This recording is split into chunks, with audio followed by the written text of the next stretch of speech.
رسول الله صلی الله علیه وسلم حضرت عمر صاحب ته فرمایي چې عمر یو کس په د قرن ناراضي او نوم به د هغه اویس وي چې کله هغه راشي د هغه نه ځان له دعا وغواړه.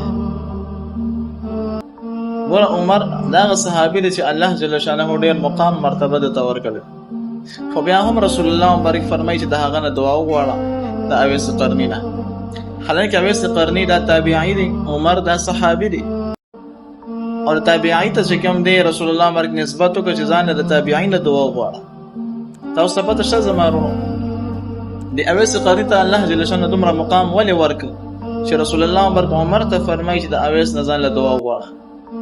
دا یو ځل اویس قرني رضی الله تعالی عنه د رسول الله مبارک سره ملاقات کوي او خط یې راولېږه د رسول الله مبارک دپاره چې زما مور ډېره زیاته بیماره ده، خو زما خواهش دی چې تاسو سره ملاقات وکړم.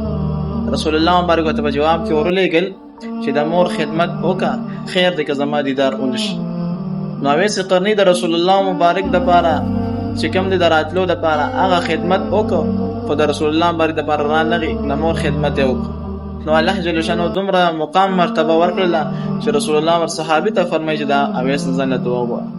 نو مقصد مې دا دی زمارونو د خپلو والدینو ډېر احترام کوئ، د خپلو والدینو عزت کوئ.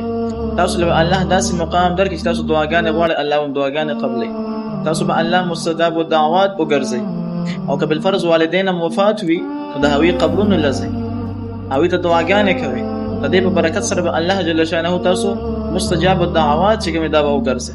په دې خبره باندې عمل وکړئ، د خپلو والدینو دا احترام کوئ، ادب کوئ. ګورې زمارونو هر یو څیز میلاویږي، خو ګورې والدین دا که یو پېره لاړل ګورې بیا دا راتلونکي نشته. ګورې